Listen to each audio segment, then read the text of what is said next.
What is something you've learned along your Yule journey? You don't always have to her hard. In fact, sometimes that's not right to do. Sometimes you gotta make some love and give her some smooches too. God, I wish I could broadcast this to every male on earth. Being cognizant of what the tempo is doing for her is like 90% of the battle. Kiss her on the tip of her nose or some and it's curtains. Legs can get in the way more than one might think. For me, it's the arms. There's literally no great place to put them as a woman when you're going cowgirl. Several spots give no leverage. One spot hurts the dude. A few other spots end up with you getting sore shoulders and back. Spooning? One of them always goes dead. The other is fighting gravity the whole time. Doggy? Damn, they get tired unless you go elbows lean. They're just always in the way or sore. Don't enter a FWB relationship unless your ego can handle the other person getting bored and moving on. Or if you want to have an actual relationship with the person, thinking that FWB will bring that closer as an option, 'cause it won't. There is more to the clit than the head. It has a much larger structure to make use of. Try rubbing the shaft, for lack of a better word, behind the head or side to side across it as close as you can in the cleft. It also runs along the top inside and along the front outside, though those aren't always as easy to find. Different places get different responses. It's partially responsible for why some prefer more rumble in their toys. Lube is your friend. Results may vary, and always communicate with your partner for what works for them. Things I've learned about myself: there's freak me and there's vanilla me. Also, shower isn't as hot as people make it out to be. Everyone's talking about the shower part, and I just want to say there's freak me and there's vanilla me is extremely relatable. Guys talk about thinking with their, and I really feel like my normal brain is completely switched off when I'm engaged enough in it times. I swear I'm a different person when I'm horny. Me and an ex-girlfriend were going at it in the shower. She was holding onto a pole in the shower you hang the cloth on. I was behind her and going pretty hard. The pole snapped loose and she hit herself in the head, almost knocking her out. She kinda just went limp on me, but I didn't let her fall. Think that was the last time I had in a shower. It's not fun.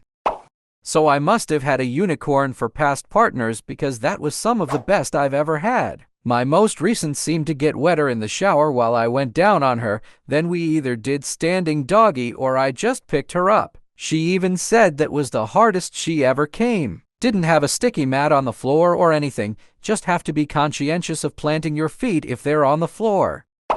I get very, very excited for shower. What makes it so exciting is I have gotten better at determining when my husband is masturbating while showering by himself. Doesn't happen super frequently, but when it does, I lose my ever-loving mind. When I can't contain myself anymore, I strip down and join him. Background: we shower together most days without it being intimate. Sometimes I join and sometimes I don't. So the angle is usually just innocently walking in because the bathroom door is always cracked, joining the shower late, and then accidentally interrupting him, and then asking if he would like some assistance, me already being hyper-aroused and ready to go. Is it possible that he's made the correlation and sometimes masturbates in an attempt to lure me in? Possibly. But even if that's the case and I miss the cue, sometimes he's already got it handled. We've been together so long and he has zero poker face, so I do feel like he hasn't caught on yet. This is a recent development within the past 2 years.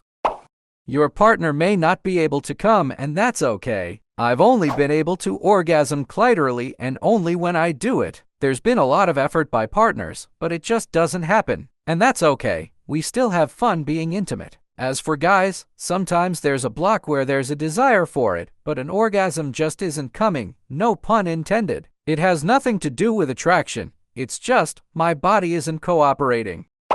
Here is one that I am somewhat certain works. Many women tend to actually hold their breath unconsciously at certain points as they lead up to an orgasm.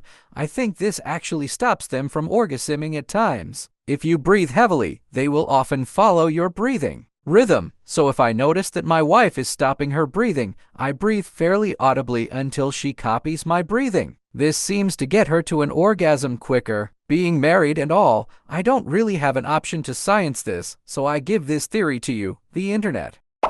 I quit breathing while orgasming. Guys, if your girl goes silent, don't change anything. Don't move differently. Don't go faster. Just keep the rhythm and wait. Real orgasms from women are often silent. The screaming version of an orgasm isn't real, and the best indicator that you've made her orgasm is that she involuntarily pulls her knees together afterward due to the overstimulation that happens directly after an orgasm. We can keep going. Just back off a minute.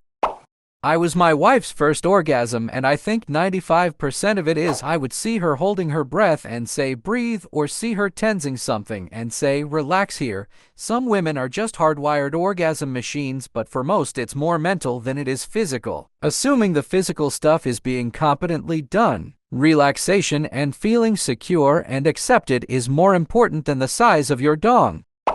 Actually, holding your breath can make orgasms stronger. As stated here, holding your breath can make your orgasms more intense. Breath holding leads to temporary hypoxia, meaning low oxygen levels, which intensifies your experience in a couple of ways. When the body is low on oxygen, it redirects most of your blood into the abdominal and pelvic cavities, which increases engorgement of the genitals, causing them to be even more sensitive than usual. This rerouting of the blood means less for the brain, causing lightheadedness, which often produces out-of-body type feelings, maybe even giving you the feeling of floating or falling.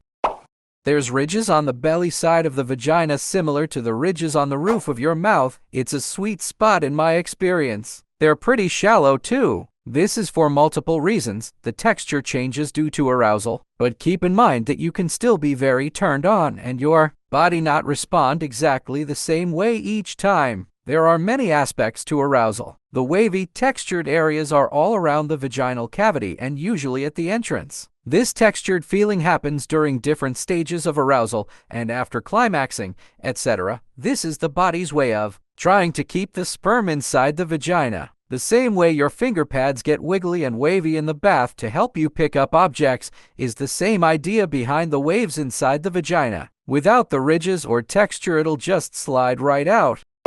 If you communicate actively, engage with your partner generously and passionately, you're both going to have a great time. Honest communication is kind of a glitch, but it's a glitch for a reason. It's insanely important, but actually doing it right is way harder than people think, because it means having to be honest with yourself about what you want first. I would recommend anyone in a long-term relationship looks for a relationship counselor. Seriously, facilitated communication makes a difference. Think of it less as a doctor and more as a coach who can give you pointers on actually being honest about what you want. The more you communicate, the better. My partner comes from a different culture than mine, so our ideal image of is different. Women are way more submissive in my culture. My boyfriend comes from a North American culture. Once I began to open up about my desires, we've been able to explore more, and I'm really enjoying my Yule life. Wish I'd done so with my past partners too, because so many of them actually tried to create a safe space for me to share and I never found the courage to. Also wish I was more confident back then. I was too nervous to initiate.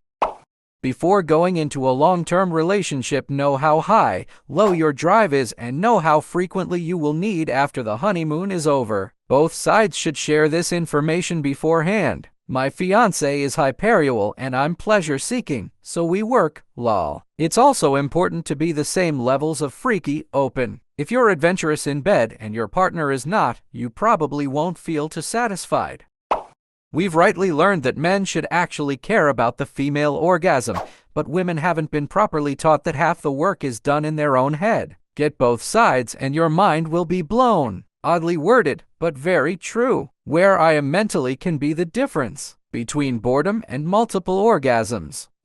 Most people haven't been properly taught that every body and mind is different. Early on, I learned that some men think something is wrong with you if they can't make you come with just penetration. I learned to ensure my own orgasm by touching myself during. A real keeper will be turned on by this and see it as a challenge to make me come without my help. This mindset in a partner can be truly game-changing. Also, many women think they hate anal because they've previously been rushed into it without proper preparation. I used to be in the same boat until I met someone with experience and patience. Mindset can make or break so many aspects of.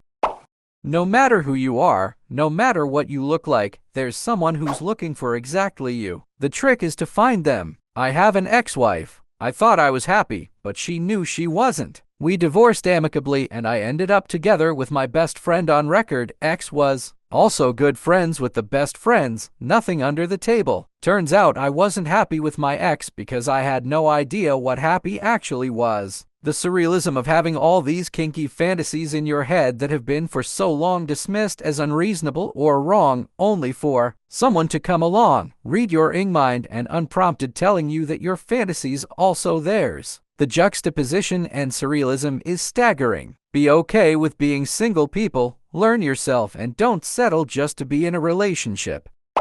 Does things up. Take breaks, at least. Take long breaks from. If you watch daily, you are addicted. No two ways about it. If you are single, it's tough to say what's right for you. If you're in a relationship and you're watching on the daily, that's probably ruining your relationship, or it will in the not-too-distant future. And it isn't necessarily about wrong expectations. It's about the fact if you're an intimate, you'll person, then your so should be the one you are intimate, you'll with. Of course, if you have a healthy life, this doesn't necessarily apply. But I would still warn against the habit, because what's true now may not be true in a year or 5 years. Which is really unfortunate, because a 1 to 5 year habit ain't easy to shake. With great power comes great responsibility. Be mindful of your usage. I didn't have a problem. Then suddenly I did. Took a good while to reset and my relationship suffered.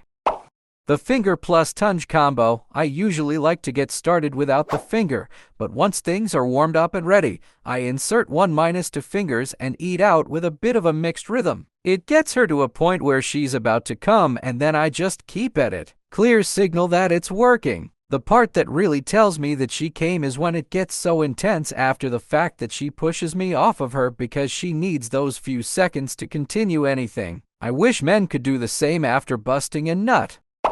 Vaginismus is a thing, and it's. I didn't realize I had it until over a year of being wally active with my partner. It always hurt at first, especially if we hadn't in a while, no matter how much lube or foreplay was used. Turns out I have vaginismus. For those who don't know, it means my vaginal walls tighten more than they should. Most people have to use a dilator to be able to be wally active. I'm lucky and don't have it that bad, though it probably helps that I'm regularly active, but holy it hurts if it's been a bit. So y'all, if you're experiencing pain during, like you're too tight inside despite enjoying it, get it checked out. You could have vaginismus. And it's not a super big deal. Dilators and physical therapy helps. I'm on the all spectrum, and I spent most my life feeling like something was wrong with me due to how frequently is, as you put it, portrayed as a critical component of life. Always felt like I was missing something. Not to say that entirely disinterests me. I'm curious about it. It is something I'd like to try one day. I mean, if it weren't, I don't think I'd have opened this thread. It just takes me a really long time to want that from someone. After learning I am a cespic, I learned that everyone really is different. The way people define their relationships and how they express and desire love is different from person to person. What's typical for you is entirely atypical to someone else, and therefore it makes no sense to impose these perceived normative experiences on everyone you talk to or see in the real world. People can be wally attracted to you, with great chemistry, even have an emotional connect pertaining to a close friendship, but somehow can compartmentalize those two, and end up just having Yule feelings and never crossing to the point of mixing that emotional connect chemistry towards something more. And that leaves you hurt and stuck in a one-sided thing. Yeah, almost everyone else is as shy and nervous as you feel. There's a few people who are genuinely wally confident, but the vast majority are nervous and afraid and also assume they're the only one who feels that way. I'm 5'11" with a dad bod, and I remember one time I hit on a guy who was a like 6'4" tall, thick, masculine black dude, and he just sort of was putty in my hands despite the fact that he was clearly the stronger male between us. After we got done having, he was so sweet and very happy to not be forced into the top role, and he was like, all I want is for someone to hold me and make love to me. He actually started tearing up telling me this story about how people at the club where we met had reported him for being creepy because they made a ton of assumptions about him based his outward appearance. Real sweetheart teddy bear type who just happened to look scary if you made assumptions about him. People who use wet wipes are superior creatures. Some men think shaking is as good as dabbing, and I've been surprised by the taste of old pee entirely too often. Damn, it never even occurred that we were unintentionally making you guys go all Bear Grylls with pee drinking and then still soldiering on and giving us neck. All jokes aside, super insightful, and I will be way more self-aware of that. Also, y'all are sweethearts for never mentioning that to us this whole time.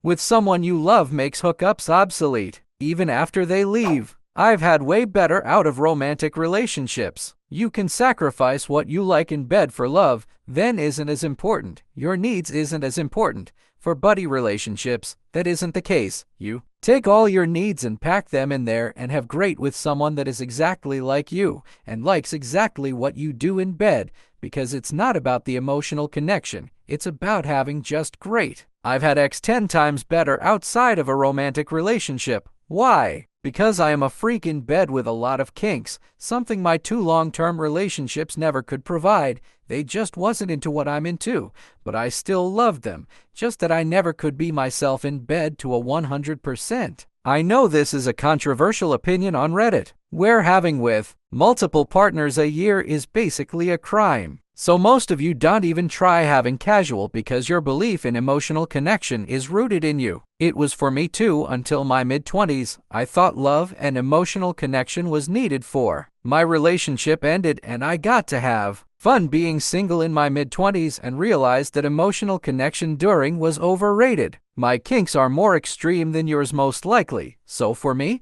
it's 0.1% chance to find a partner I love and that wants to be as insane as me in bed. Vanilla doesn't do it for me, like it does for you. I get nothing out of it. We are all different. I understand you don't understand. As someone who shoots quick, I used to be insecure about it, but now I'm actually relieved I don't have the opposite problem. You can practice lasting longer. If you do go too fast, make it into a compliment by just being really into it. Always offer more so you don't leave your partner disappointed. Is over when you want it to be, not when you're come. Sometimes it's better to shoot and reload than it is to hold your shot. Feels dope and lasts much longer. 4.5 Foreplay is for both partners. If I'm feeling a little unprepared, I can ask for head first and then reciprocate. Usually by the time I'm done giving, I'm ready for again. Eye contact makes a whole new experience. I was never a fan and felt awkward, but my current boyfriend demands it during and it makes it amazing. Eye contact and simultaneous orgasm is the best. My husband and I also frequently make eye contact while making out. It's pretty intense. Eye contact during kissing sounds weird, but when it's with someone you love and don't feel even slightly awkward around, it's great. That I will sleep with some questionable people. Alcohol be like Chris Angel making red flags and reasonable doubts about a sketchy girl disappear in a puff of smoke like a magic trick, and makes my morally weak and consequences and logic. We don't know what those are. You probably read the text on her phone labeled hubby wrong, or they in an open relationship, and also she has a tongue ring and is goth, so it. We already beyond the point of return. Alcohol, you cunning spinner of lies, I have fallen under your spell more times than I can count, but like see you next week.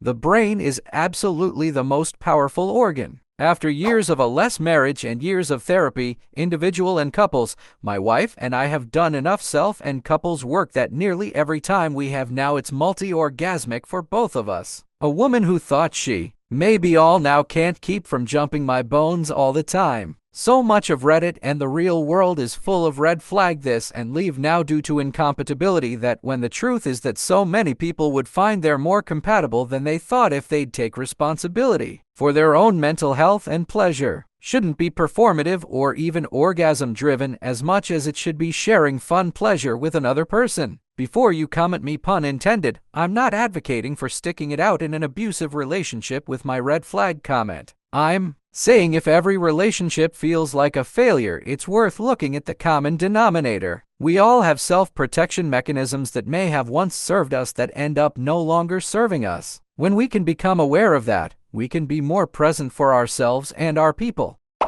Every woman is different. Any specific advice you get about women will be wrong. You will need to try lots of things to find out what does it for her. This includes in the bedroom and outside the bedroom foreplay. Once in the bedroom, don't switch between things too quickly and watch carefully for her reaction to what you're doing. Have lots of things in your repertoire, vanilla things, especially at first. Even if she's into BDSM, have a good base vanilla. Try different positions, different depths, different thrust intensity, different speeds, and take time switching between them. Touch her body with your hands and not just naughty bits. Let her feel the strength of your forearms. Know where the clitoris is and that you should be giving it some attention almost the entire time you're having, regardless of where yours is. Know that when dealing with the clitoris that speed, pressure, and intensity are different depending on how close she is to orgasm. For example, some women want you to touch very lightly at first and increase pressure as she approaches orgasm,